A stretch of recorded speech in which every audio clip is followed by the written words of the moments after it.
All right, I'm Amanda Jones. I'm an alcoholic. My sobriety date's January 30th of 2020. And my home group is the Principals Group of Raleigh. We meet Tuesdays and Thursdays. Tuesdays is a closed discussion meeting, and Thursdays is always an open speaker meeting. And on the 5th Tuesday, we do a discussion on AA history, and then on the 5th Thursday, we have a AA history workshop. And then we have 4 dinners a year at our group. So if you guys ever want to come out when we have a dinner, that would be great. Come check us out. So I'm going to tell you a little bit what I was like, what happened, and what I'm like today. So I originally grew up in Bridgewater, Massachusetts. Have a lovely mom and dad. They're little high school sweethearts. They've been married my whole life. They've lived in the same house since I was 6 months old. I'm the oldest. I have 2 younger siblings. I grew up in a very fortunate household. I was really very spoiled. I'm not even gonna lie. I was spoiled. I was daddy's little girl. You know, dad gave me everything I wanted, even like a 4-wheeler at 4 years old. You know, that's how he started me out. I was given everything. I had a little tragic incident happen to me when I was younger, and I was a very shy, quiet kid at first. I wanted to be friends with the teacher, not so much kids my age. I was very, very good at hiding this little tragic incident. But my mom could see that I needed help in certain categories. Like I had a little speech impediment. I needed to be in little speech classes. I was held back a year. But other than that, around family, I was a very energetic kid. Or when you got to know me, I was very high functioning, very high energy. Alcoholism runs on both sides of my family.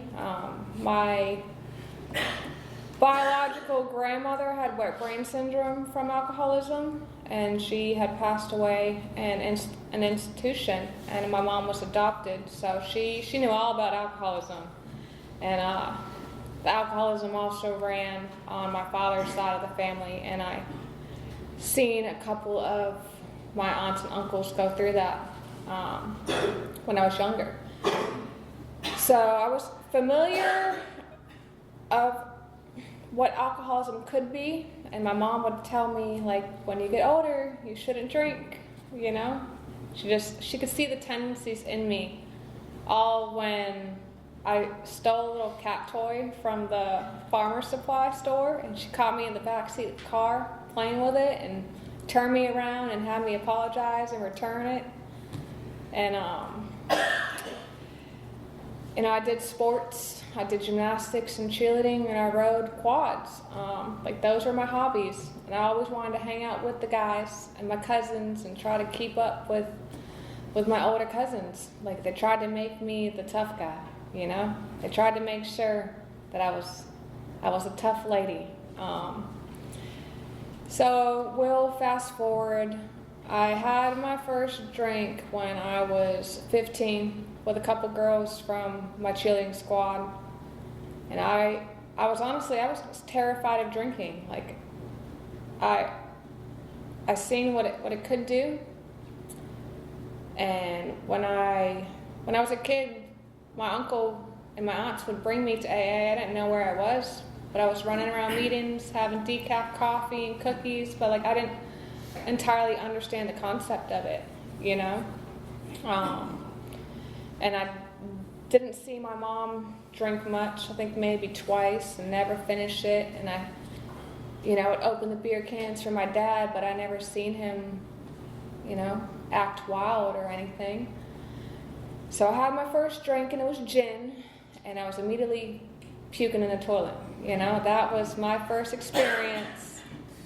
But it got like a little rush, and we couldn't wait till we could do it again the next weekend. So that was the start. And then I started meeting other friends, and I got invited to my first party. And up there, we had these sand dunes that we called the pits in the middle of the woods. And, I pre-gamed some vodka with my friends. I got there, I fell, hit my head on a rock, and then I started drinking Budweiser, and next thing you know, I had my first blackout. And I don't remember anything, but I just heard about it all. So I rode down a hill, passed out in a cop car. They called an ambulance for me. They were escorting me to the hospital because I had alcohol poisoning. I sang that song "Rude Boy" by Rihanna to the EMT lady, so she knew I was coherent. So I was coherent, and she told my dad that I was a really good girl. And at that point, they didn't pump my stomach, they just flushed me with IVs. But I was 15 years old and wake up to my father in the hospital room. And, I woke up in a panic, anxiety-ridden, freaking out. I was grounded for 4 months, all summer. But my mom was like, "Sweetheart, I think AA would be great for you," and brought me to my first meeting. And I had a whole heart attack. I didn't belong here. I'm not that old yet. I haven't been through enough. Like, there's no way I can be an alcoholic. The first party I went to, I was throwing a whole tantrum.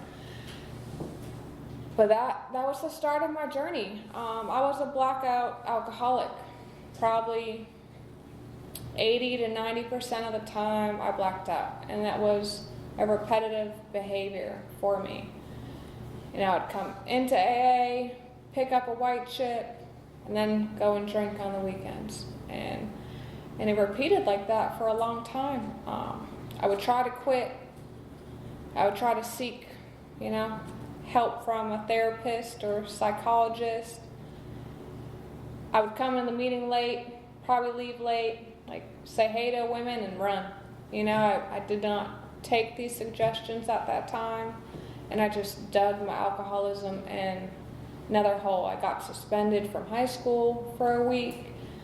I couldn't return for at least almost 10 days. Got kicked off the cheerleading squad sophomore year, and it just spiraled.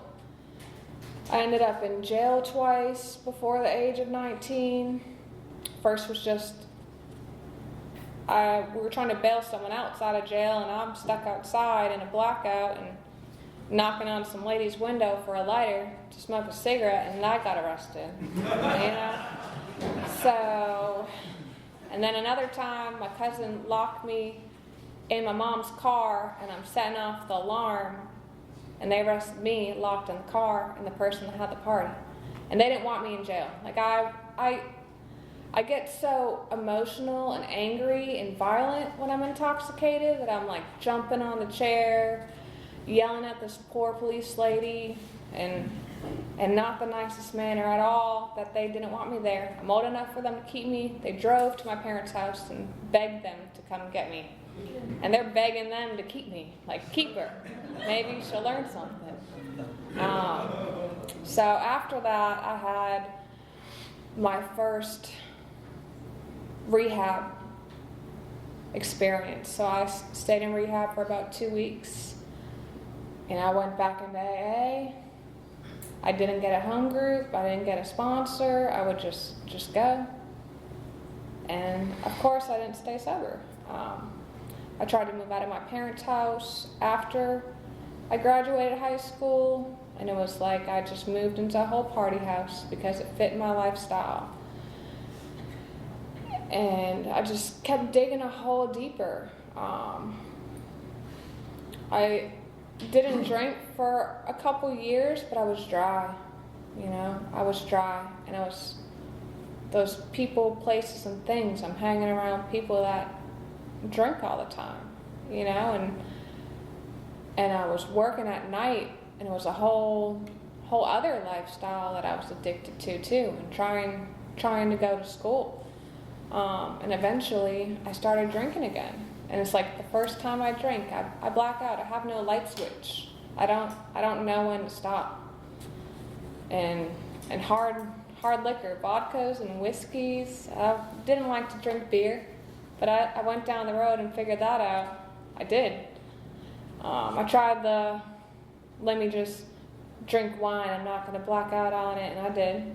I did try the beer route too, and I still blacked out drinking beer. It got so bad that I remember my 20th birthday, I decided to go out with some friends, got drunk, and I had alcohol poisoning again. I got kicked out of where we went, drove me to the hospital, they pumped my stomach, and I was supposed to be the hairdresser for my cousin's wedding the next morning, and her husband showed up her soon-to-be husband showed up in my house, and I'm nowhere to be found. That was who I was. So I didn't make it to the wedding. I wasn't the hairdresser that day. My family didn't know where I was, but I still was trying to repeat that behavior. So I had my other rehab experience for a week. And then I'd get sober a little bit, dry. Moved home with my parents for a while. Then I crashed a car in Connecticut. I hit a telephone pole, wiped out a mailbox, and I landed in someone's front yard. And I decided to run to my destination that was not even half a mile away. Called AAA and had them tow out my car. You know, I should have had a DUI, but I got lucky. And at that point, my family's tired of me. You know, everyone I love is tired of me. I broke all my friendships with people. I've been suspended and fired from so many jobs. It's like I couldn't even hold a job for long before I get fired because I was drunk. You know, I don't remember why. You know, I just remember people yelling at me. And, you know. So my sister lived out in North Carolina. So my family was like, why don't you go stay with her for a while? You know, I was like, all right, I'll give it a month. So I took the last of the money I had, hopped on an airplane, and I came out to North Carolina for a bit. At first I lived in Jacksonville, but in not even 3 days, like I found the same people, places, and things, even though I didn't know where I was. Everything's cheaper down south, liquor's cheaper, you know. I was doomed. It's like I wanted to change, but I didn't know how to change. And it's like I knew I was an alcoholic, but I couldn't stop drinking. And then I didn't take this program serious. I just wasn't ready. It was like I was holding a grudge against it. I was afraid of how good my life was going to become because I was so stuck and addicted to the lifestyle I was living. Soon, I kept getting myself in more trouble, suspended and fired from more jobs, quitting school again for the second time. My sister kicked me out in like 3 months, and I was on to fend for myself. I didn't want to move back because it hurt my pride. You know, like I moved out here to change my life, so I'm gonna make an impact. And I always found somewhere to live. I always found a job. It was me that was always the problem. So I remember I had a sponsor for a little while. I probably made it to a 4-step. I think the longest I had stayed sober that time was about 10 months. But I had these reservations, you know, it's like I couldn't let go of the reservations. And I had read a 4-step, never did a 5th-step, and my sponsor moved, and I was like, poor me, I don't want to get another sponsor. Like, I was so sad, and I used it as a crutch. Like, I try to use everything as a crutch. Like, oh, I went through this, so I can take a shot of vodka, you know? So I ended up relapsing again. And another time I crashed a car in a field, and I just remember trying to reverse it. I don't remember getting in the car. I don't remember driving it. I don't remember who rescued me, but some thank goodness some nice gentleman with a breathalyzer in his car rescued me. Alright? So he told me 2 other guys were trying to take me, but he's like, this man with the breathalyzer, he fought for me.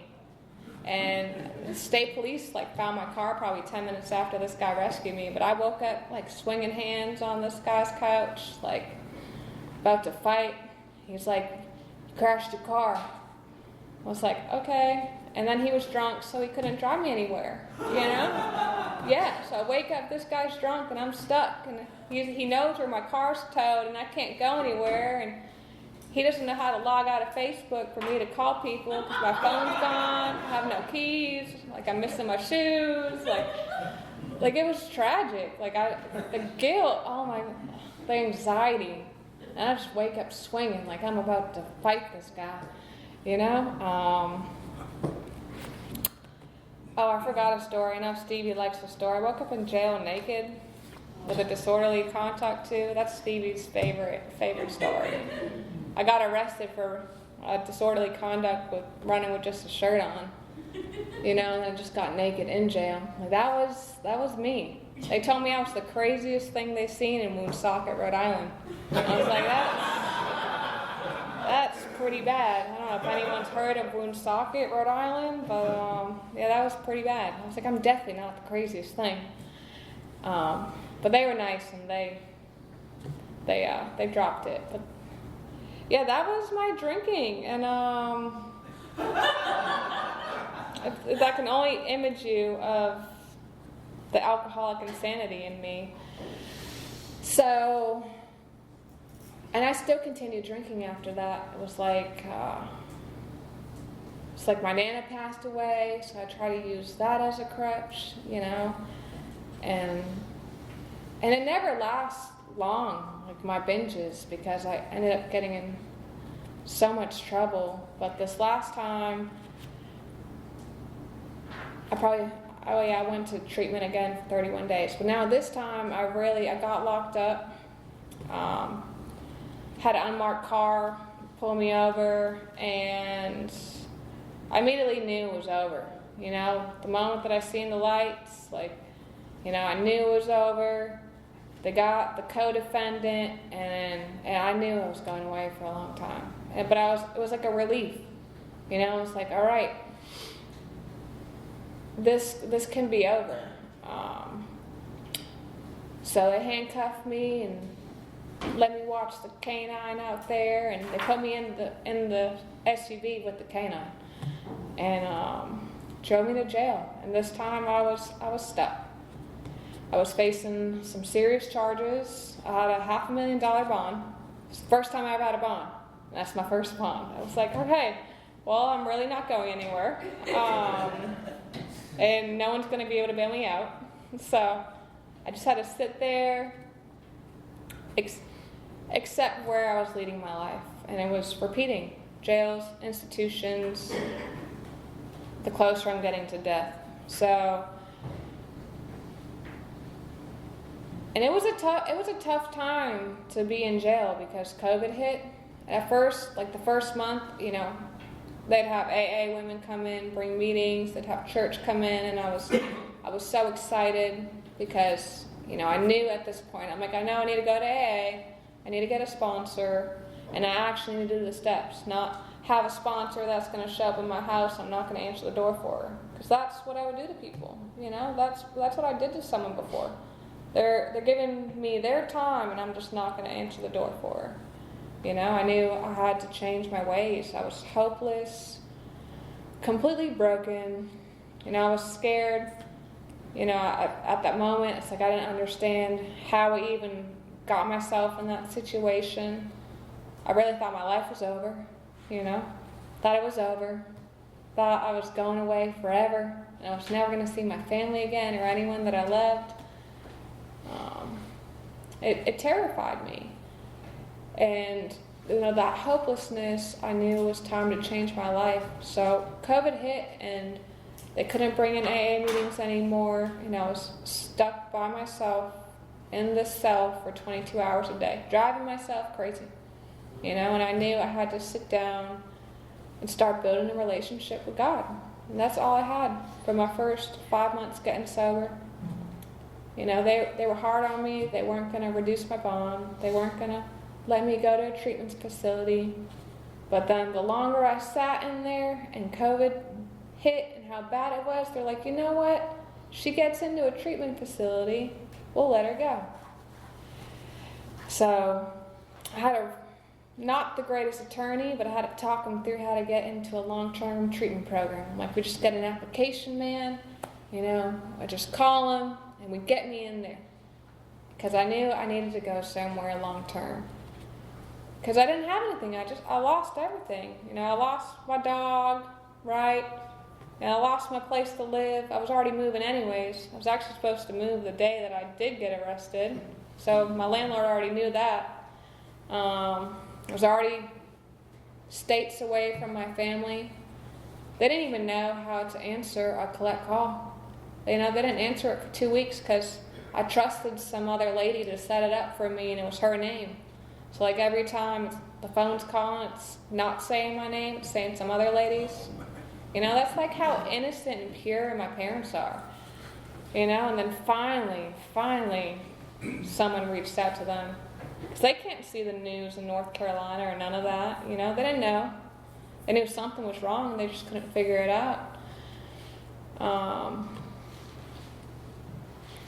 And they too told me I had to sit there and I had to dig myself out of this hole.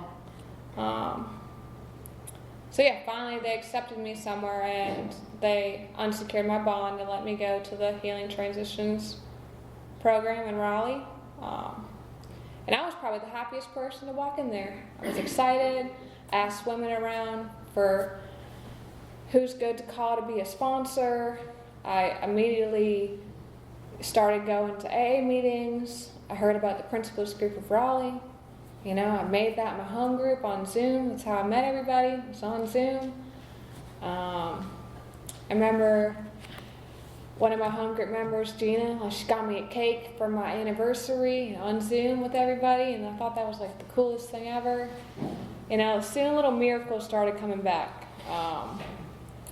And my family was always there, but they could finally sleep at night, especially my mom. I never realized the pain that I put her through, and my father. He definitely slowed down on his drinking when my drinking started. I wouldn't say my father's one of us at all by any means, but something when he seen me the way that I was. And he's wonderful now, and I put an impact on them a lot. And it's like I'm forever making a living amends with them on a day-to-day basis. I grew back a relationship with my sister, and I have 3 beautiful nieces that I can be there for and be not, because towards the end she's like, you'll never see them if you don't get your life straight, So I get to be an auntie today. And I've been able to work the 12 steps, and I've been able to have a journey to sponsor other women. Remember, I know this is very odd to happen. I know the first sponsee that I had, I was able to work her through the steps. And she's still sober today. I don't sponsor her today anymore. We grew a very close relationship. Very close, so we're more like friends now, and it was her time to, she wanted to find another sponsor, but she's someone that's still close to me today that I can call a friend, and I'm so proud she's still sober today. And I've had plenty other sponsees come and go. I have some old ones that occasionally tend to call me. I've been able to be at service on my home group. I did the announcements for a while, and then now I just got a new service position as the intergroup rep, which I'm going to my first meeting next week. So I'm like, all right, I don't know what I'm doing, but I know I got to get people for this hotline by the 4th and go to this meeting. I lived in a sober living apartment for a year when I first got out of treatment. I did stay there for 14 months. So you think I went from jail for 5, and then I was there for 14. So I was jail and institutionalized for 19 months in my first beginning of my sobriety. I did have a car that I had got back, so like things fell into place, and they let me get a job when I was there and save up money when I got out. So at that point, I had to take a plea agreement when I was in the treatment program. I mean, that was scary. I'd never been up in front of a judge like that, and I was like, I'm just going to take the first one, as long as it's me not going to prison. Like, we're okay. So they're like, complete this treatment program. You're going to get 2 consecutive sentences of 13 to 26 months, back-to-back suspended, and 30 months of supervised probation. I'm like, all right, I could do this. That's great. Sign. I did get stuck with a bunch of felonies, but it's not the end of the world. I didn't go to prison. So I'm like, man, I would have been terrified. But for all those that have, like, power to them. I am like a scared little baby when it comes to certain things, especially that life. So I know when I got out, like, I immediately, I paid all my court fees, paid my probation costs. I was responsible. Like, I knew how to finally save money. These are things like I never knew how to do before. Had a job that wasn't trying to suspend me or fire me. I was finally employable.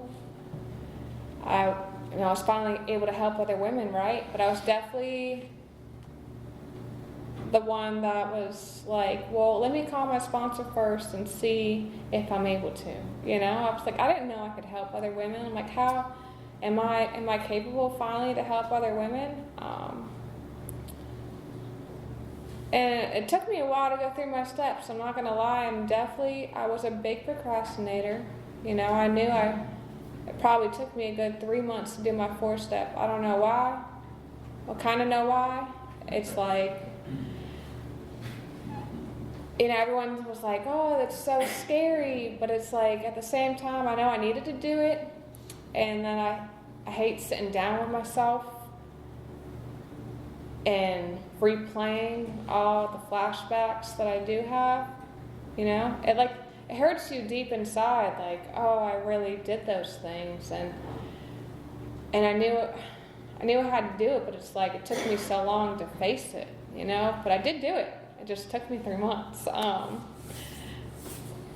I was able to work through a lot of those things, like completely realize I'm not alone, that it's okay for those things that I did, like it doesn't define me, and some of those things that I had been through that not everybody, and people don't deserve some of those things, and some other women could relate to that too as well. But then I also had to see my part in a lot of situations, I put myself in a lot of those situations for those to happen. And I know another good thing, like I got to sit there and evaluate like my whole story from the front and from the beginning, where it all started, where I tried to ask for help, and when I didn't, and just how rocky the road was. So where am I getting? So I'm able to hold a job, and then I ended up getting another job. And I would just go to meetings and help other women. And any chance that I was able to pick up the phone for someone that I'm asked to speak, I say yes. A lot has changed within the year. I got a new car. That was a cool feeling. I was able to get rid of the car that I crashed and put a new bumper on and all that. And I've never financed a car before. That's pretty cool. I go home once or twice a year to my parents in Massachusetts, and I can be a part of family vacations. and I can be an aunt again to my nieces and be a sister. You know, me and my brother have grown a very good relationship over the last couple years. It's like I moved out when he was so young, like he was 10, and it's like I didn't have much of a relationship with him because, you know, I was in my alcoholism, and, you know, he caught the wind of it a little bit. And he is such a good young man. Like, I'm so proud of him. He has a good union job, and he's not one of us. You know, like, I try to question him sometimes, and he gives me these, like, really smart remarks, like, I don't drink and drive. I'm like, good answer, you know? Good answer. You know, because I definitely would have, you know?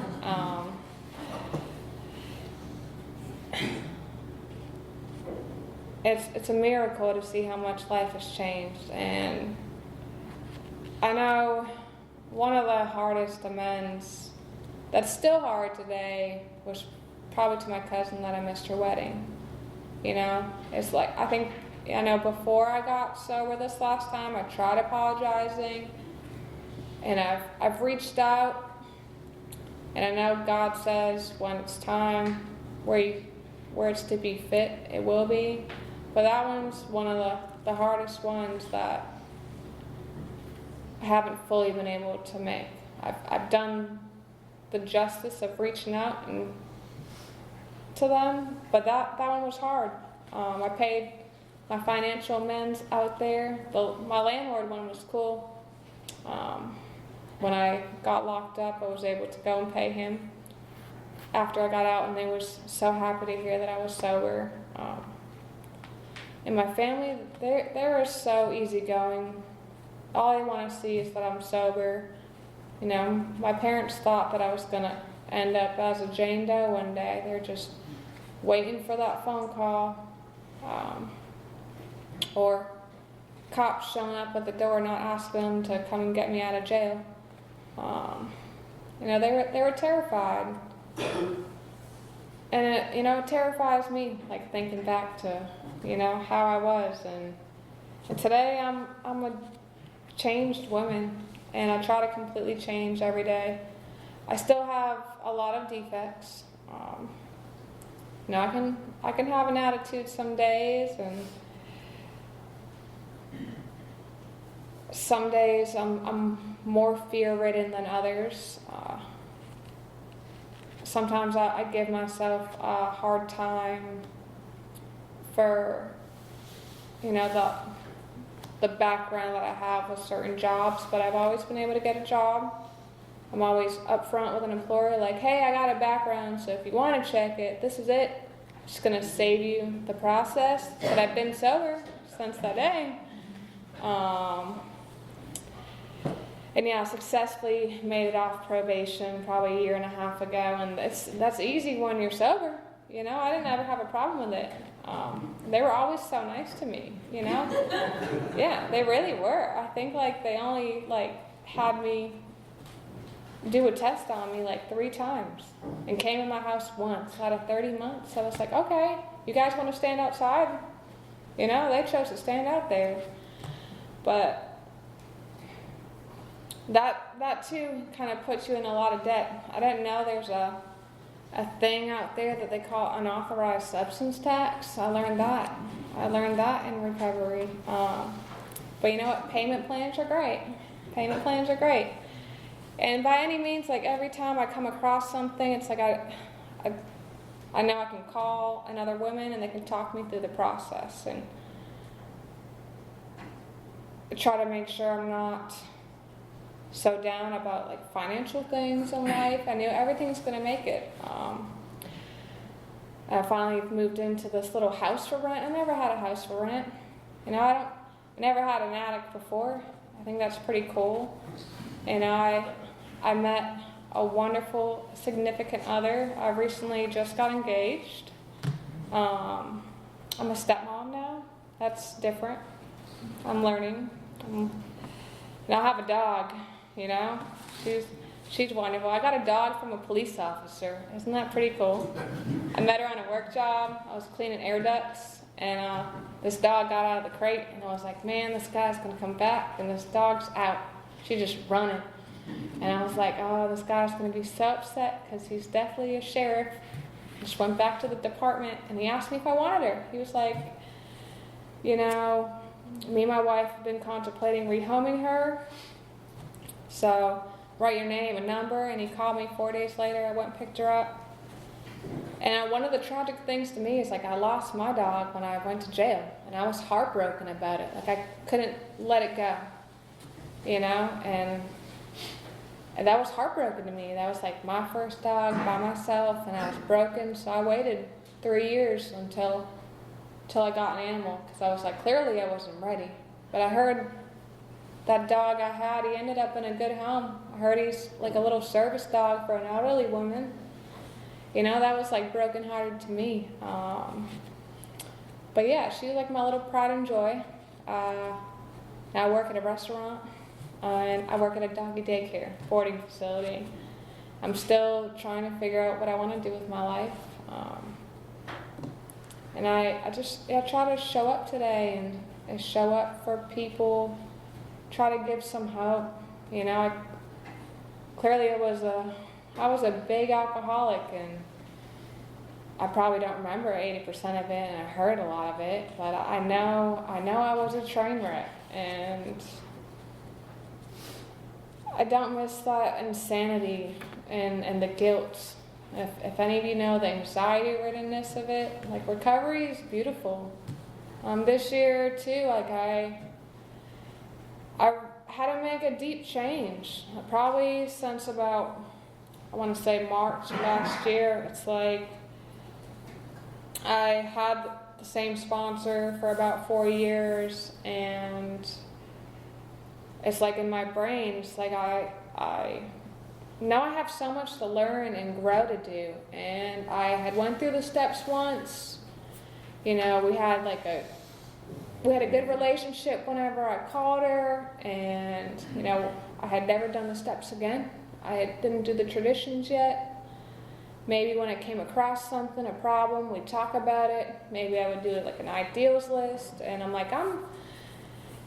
sitting here and I'm like, I'm almost 5 years sober, and it's probably time that I do the steps again and start doing the traditions. And I finally came to terms. I was like, well, you know, maybe it's time that I have to outbranch my relationships and maybe find a new sponsor. And I did find a new sponsor, and that was the hardest thing for me. I thought I was like breaking up with my old sponsor. You know, my new sponsor had to like help talk me through it, and it's like my old sponsor got me to where I needed to be, and now I'm growing this wonderful new relationship with this other woman, and it's been amazing. Like, I'm like, wow, you know, we're in the 12 and 12 and reading up to step 2, and I get to have like face-to-face interaction again with someone. And I didn't realize, you know, like I was missing that for a couple years. You know, there's only so much you can do over the phone than seeing someone face to face, and I feel like all my emotions caught up to me this year too. Like, I tried to be like, I'm a tough guy, like I don't cry and hold everything in, but, you know, for some reason I'm finally able to feel, you know. And I mean, I've been able to feel, but for some reason this year, like I've been able to feel tremendously even more. It's like, especially since October, I lost my cousin. You know, he was one of us too, but he passed away from a motorcycle accident, tragic motorcycle accident, and he was always the one digging me out of trouble. You know, if I black out, get beat up at a party, he's putting me in the trunk, going home to my parents crying that I needed help. And we would go in and out of AA together when he was like court mandated, and he was my brother. I don't have an older brother, but that was my brother. So that was hard for me, and it's still hard. It's like I still go through grief, losing one of my best friends in my life. And through sobriety, I lost a best friend a couple years ago. Actually, I went to jail. I didn't go to jail with her, but I met her in jail, and we went to the treatment program together. We worked at this little diner together, and we were neighbors. And she went back out there, and she didn't make it, and she was young, and it's not easy seeing people you love in sobriety pass away from this disease, but it's living proof that we're all here for a reason to get sober, because jails, institutions, and death, alcoholism will lead us to death, and that's where I was heading if I didn't come here and take it serious. So I'm really grateful to be here. I don't know what time it is, but I'm getting there. Okay, so I'm just very grateful to be here. I'm only 30 years old, so I got sober at 25, but it's like I was running, for 10 years. And as you could tell, I needed to be here, I've earned my seat here, and I'm earning it every day, one day at a time, and I still have so much to learn. Like, I am coming up almost on 5 years, one day at a time, but I have so much more to learn, and I'm eager to learn. Like, I was so excited. I went to Freedom of Bondage last year. Like, that was my first conference. Like, I'm like just starting to live. I have like a whole other it's like a whole other sober family. Like, at my home group, they notice if I'm not there. I had a job, they used to call me out all the time, and immediately women are like, "Hey, where are you?" They'd be like, "I got caught up for work." And they'd be like, "Well, tell your boss you can't work on home group nights." And I know Stevie made sure that I don't work on home group nights. I finally told my new boss, I was like, "Hey, I can't work past 7:15 on Tuesdays and Thursdays." It took me a while to learn those things, or to actually do it more action-wise. And I remember, as I said, I was like afraid to get a service position at first when I was at the home group, because I knew my job would call me out. I was like, I don't know if I'm there yet, but I've had a service position now the past couple of years. I finally just dove in there,